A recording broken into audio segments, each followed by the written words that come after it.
Testing, 1, 2, 3. You hear me okay? Yeah, just don't move around too much. It messes with the sound. All right, roger that. It was all coming down to the wire. In a couple of hours, Pharaoh was going to hack into a closed-door session between the UEG and ONI, and I was going to expose all of the intelligence agency's ugly secrets to Senate leadership.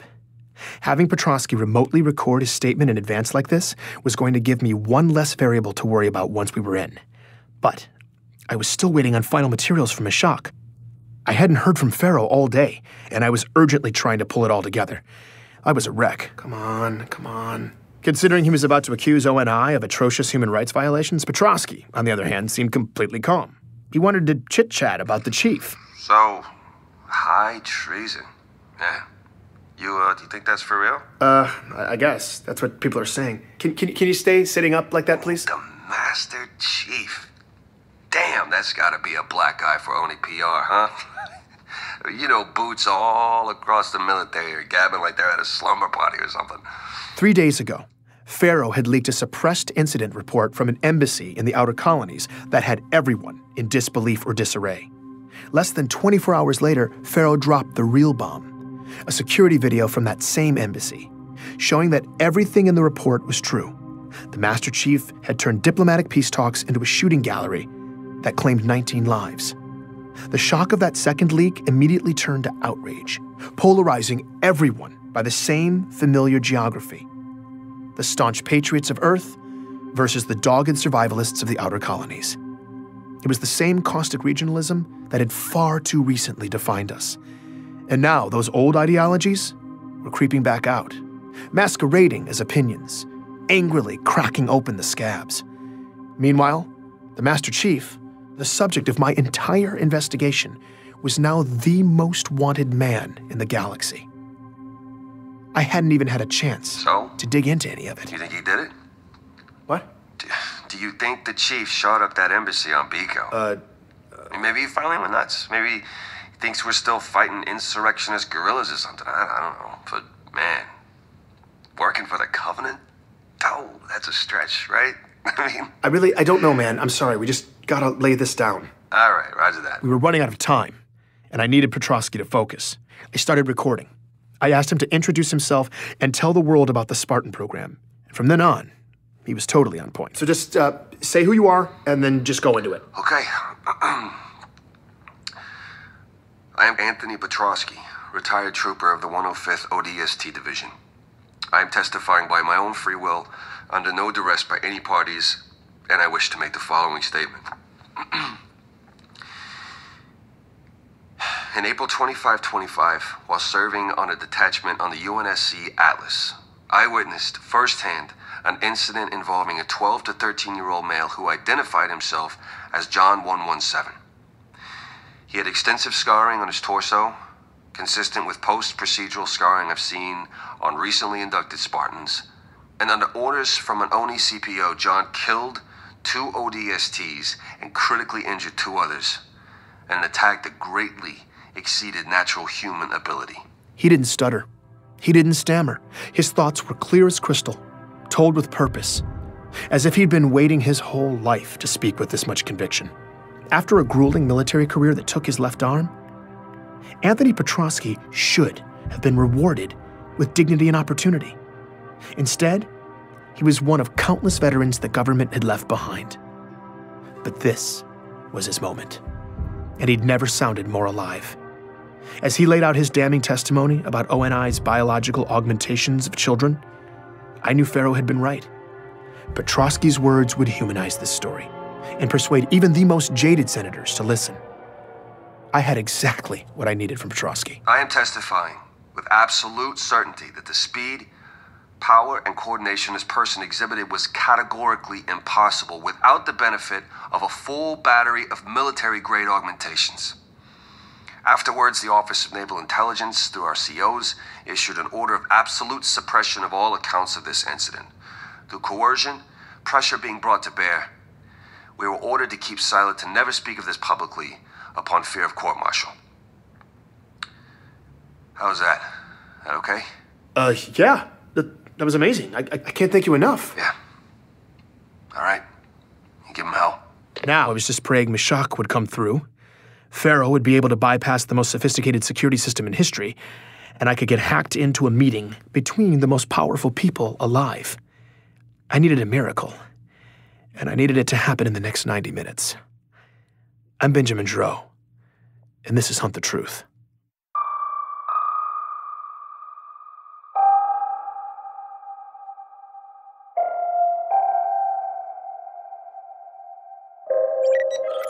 Oh, God, what was I thinking? As I tried and failed repeatedly to get a hold of Meshach, I was trying not to dwell on what my plan had been, particularly because it sounded absurd. I was trying to corroborate my accusations against ONI by having Meshach Maradi convert nutjob conspiracy theorist data into documentation that a senator would find compelling. But I didn't have time to rethink the plan. I needed the documents. My calls to Meshach kept dropping, though. Something was up. The networks were a mess. I did not have time for this, and I was starting to panic when a message from the outer colonies finally came through. These files better make sense, Meshach. But there were no files, and it wasn't Meshach. The message was from Katrina, the old friend of John's that Ellie Bloom had put me in touch with, the woman who had told me about John's death. I hadn't spoken to her in weeks. Hey, Ben. I didn't really know who else to call, but I was hoping you could maybe tell me what feedback you were getting from the outer colonies this week. I had no idea what the listeners were thinking. Ever since I'd gone incognito, I hadn't heard any of their feedback. Stupidly, when I set it up, I hadn't properly secured the feed, and now I was afraid if I accessed it to hear what people were saying, ONI would trace my new location. I'd figured after my latest episode, the revelation that ONI had heavily poached the outer colonies for their child abductions would be garnering a strong reaction out there. But the way Katrina made it sound, the reaction was stronger than I could have ever imagined. People are going nuts, switching over to only using local chatternet services like it's 50 years ago or something. It's this new Colonial Alliance group. They're everywhere, holding all these demonstrations in the streets. Thousands of people are turning out. And they keep chanting about self-reliance, talking about how we need to be preparing for this big embargo, all these boycotts, the UEG offices shutting down. I don't know. It seems peaceful right now. I feel like we should get off-world, just in case it breaks bad. I've kind of already been freaked out anyway. I don't know if I'm being paranoid, but I think someone may be targeting me for helping you. And Ellie's in the same boat. All these power surges and crazy service interruptions. Last time I talked to you, my entire system was overrun with corrupted files, and my whole neighborhood lost power. I don't know. But if someone is trying to get us, I'm worried what will happen if things get too chaotic out here. I don't really feel safe. So, if you know anything about this, or what we can do to protect ourselves, I mean, they're already shutting down the street. Katrina's message got cut off. I had no idea what was happening. I had no idea what the central government was going to do. I had no idea how to help this woman or Ellie or their families or anyone else. We were all in the dark. All I could do was present the senators with the ugly truth and hope it would convince them to help us all. And I was running out of time to make that a reality. Thankfully, Meshach finally emerged from his subterranean world. So, I just sent it. Perfect. Got it. Thank you. I hope it's convincing enough. You should have a clear breakdown that exposes the blatantly unnatural pattern of child autoimmune deaths around the beginning of the Spartan program, particularly in the outer colonies. Yeah, I see that. It's good. It looks solid. And I also cleaned up and edited that police scanner data. It's one of Oni's abducted kids returning home and running into their clone. One of the suicides? Yeah, so officer gets called to the scene of a home invasion. It's this middle-aged couple and the teenage son who's in a wheelchair. The officer comforts the victims, assesses the situation, calls it in. There wasn't a confrontation or anything, no valuables appeared to be missing, victims didn't even get a good look at the guy. The perpetrator just entered the house, went into the son's room, son freaked out, perpetrator fled the scene, blah blah blah. Now everything seems to be okay. During his report to dispatch, though, the officer gets startled by a sound, reports of possible shots fired somewhere nearby. Backup arrives to canvass the area. About 10 minutes later, same officer reports discovering a body in a nearby field. It's a teenage kid, dead from what appears to be a self-inflicted gunshot wound. That's where the officer's report to dispatch took a turn. 7 Charlie 19, what's the rush on? It's the exact same kid. The kid from the home invasion over at STEM. I mean, is 1056? Looks like his identical twin. I don't even know what to say. 7 Charlie 19, ME is en route. The medical data Meshach had sent along with the audio made the picture even uglier. The son was in a wheelchair because months of medical procedures had left him with permanent nerve damage from when he was 6 years old, under treatment for autoimmune and significant cognitive disorders. Those procedures that left him paralyzed were nearly identical to those from John's medical records.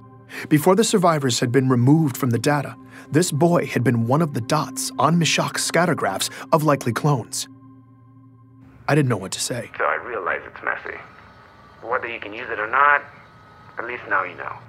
I didn't have enough time to wrap my head around this new piece, so I made the difficult choice not to use it. But hearing yet another ONI horror story made me all the more determined to blow it open. I just needed Pharaoh to show up in the next few minutes with a miraculous way to get in the door. Thanks, Meshach. So this should all be going down here in Don't be nervous. You'll be great. I've got all my channels open, ready to go. Whenever it pops off, the murmurs will pop up. And if the senators are making moves against Oni, that's the kind of chatter that rattles teeth. So don't worry. We'll know soon enough if it weren't. Thanks, man. Okay, I'll, Hey, just real quick. I know you're super busy right now with your crusade of honor, but as soon as you can, you need to get caught up with what's happening in the outer colonies. Your last episode is turning kernels into popcorn, and there's a fault line in the tectonics I need to talk to you about, so here's... Ben will call you back. Hacking in and cutting off Meshach, yet another dramatic entrance for Pharaoh. And this one came not a moment too soon. Pharaoh, what's happening? I'm all ready. Do you have a way in? I'm already in. And this is how it's going to work. You have the files ready for upload. I'll secure a connection and give you a direct feed into the hearing. You'll present Petrovsky's testimony, upload the files, and make your case. Quickly, because they're going to do everything in their power to shut it down. They might even be able to trace your location. If they run too much interference, I'll have to scale us back to a one-way feed. So we may end up flying blind, but they'll still see and hear everything you say for as long as I can keep that connection open. Are you ready to play for real? I had to be. Yes. Good. I'm patching you in now. Go for the throat, Ben. This was it. Every shred of journalistic integrity I had left was about to go out the window. I had a strongly biased opinion, and I was about to deliver it to some of the most important policymakers in government. This wasn't just an expose of ONI's deeds. It was an indictment that constituted a call to arms. I just hoped the senators would listen. There was no audio, but I suddenly had a full view of the congressional chamber hosting this meeting. I couldn't believe this was happening. My eyes scanned the room. The 12 senators who represented the Senate Armed Forces Committee seemed to be there, and 3 of the 6 ONI directors lined up in front of them. My heart was racing. Then, I saw someone else. Wait, is that Sully? Ben, you're live in 3, 2, 1. I saw my face pop up in the main display at the head of the room. The proceedings seemed to stop as all the heads turned and looked at me. For a moment, I froze. And then I began. Distinguished representatives of the Unified Earth Government and the Office of Naval Intelligence, my name is Benjamin Giroux. I was a journalist hired by Commander Michael Sullivan to do a profile on the Master Chief Petty Officer John 117, and my contract was terminated for exposing a widespread cover-up by ONI on his true origins. As I spoke, I tried to look at the camera and ignore the return feed. The image of my own face speaking to a room full of supremely powerful people was incredibly distracting. I could see out of the corner of my eye, though, that it was working. They were listening. Then, my feed went black. Keep talking, Ben. I had to cut the return feed, but you're still live in the room. I tried to focus. ONI has gone to great lengths to keep you and the public from knowing critical information about the Spartan program, their lack of institutional control of the Master Chief in the outer colonies, and the genetic modification of abducted children that eventually became warriors like the Master Chief. What I'm about to play for you is testimony from ODST Anthony Petrovsky regarding the Spartan program. I am Corporal. As Petrovsky's testimony played, I was starting to doubt whether or not it was still actually live when I got a message from Sully. It said, "You're out of control, Ben. Last chance to stop." I type back, "I can't be a party to the crimes you and the rest of O&I have committed. Not anymore. I'm done." There was a brief pause, and he responded, "Yes, you are." My guts sank. But I wasn't going to back down. You're going to have to finish up quickly, Ben. They're hitting the hack hard. I can't keep it open too much longer. As Petrovsky finished up, I quickly edited my final piece, chopping out any unnecessary language. Then, it was time to bring it home. Senators, for their Spartan program, O&I kidnapped young kids and illegally engineered doomed-to-die clones to replace them. They kept the children as military property, subjecting them to horribly unethical training regimens, and eventually performed dangerous biological augmentations on them while they were still growing. This was how they made the Spartans. Half of these children most likely did not survive. I've provided you with files that corroborate my claims as to these egregious human rights violations. I ask you to review them with an open mind. O&I has gone to great lengths to cover up this story, including elaborate fabrications. Wrap it up, Ben. I've also provided you with clear evidence of this disturbing cover-up, as well as audio evidence of the threats I have received in the past several weeks for pursuing this information. We're about to lose this I come feed. forward at great risk to my personal safety, and my only hope is that you will look at the facts and take the directors of O&I and all those responsible to task for these atrocities. Thank you for your time. The feed cut out at the last moment. I was in shock. What had just happened? Perfect. Now let's watch it burn. The revolution has started, Ben. And you with a spark. From now on, you're under our protection. Pharaoh? She was gone, and my head was buzzing. It felt like I was in a dream. What had I done? I looked down at Sully's last message. His response to when I said I'm done, it was chilling. "Yes, you are." That was all he said. That was all he needed to say. I felt dizzy. I had to keep moving, find out if that kamikaze mission had had any effect whatsoever. The first ripple popped up right away. It was a message from my bank. "We regret to inform you that your account without a trust has been deactivated. If you have any questions, please speak with a financial representative." I called immediately and got a representative on the line. She told me I was under investigation for the unauthorized possession of sensitive government materials. The audio files from my story. I was being fined an astronomical sum for keeping them, and as a result, my assets had been frozen indefinitely. I couldn't believe it. I checked all my accounts, either locked down or zeroed out. In retrospect, cashing out should have been step one, before I took on the most powerful government agency in history. But it was too late now. O&I was bringing down the hammer, and I'd been financially ruined. I was reeling from this realization when 2 delayed messages popped up in my queue. The first one loaded quickly. It was Mashak. Beth, things are getting a little hectic out here, so I don't even know if this is going through. But I was trying to tell you before I got cut off that... Okay, now we need to talk in person. It's urgent. It's something I found. But we can't talk over comms about it, so I'm coming to see you in person day after tomorrow. Don't talk to anybody. Don't try to reach me. I'll be there soon, and then we can sit down and just go over the whole... I couldn't wait for Mashak to get here, so against his wishes and my better judgment, I tried to raise him. But something was wrong. Like everyone else in my region, I'd had plenty of failed calls to the outer colonies in my time. But this was different. Like it didn't even send the call. I checked my ChatterNet feed. It was full of comments from people just like me panicking because they couldn't reach the outer colonies. Scattered reports that the communication buoys themselves had been shut down. That didn't make any sense. The second delayed message finally finished loading. It was from Katrina. Ben, I can't even point this down. It's totally gone. We're completely at... my parents, Ellie, no one from the whole system is internet. And there's a full core... Please, if you can tell someone what's happening or get somebody to need help and we need food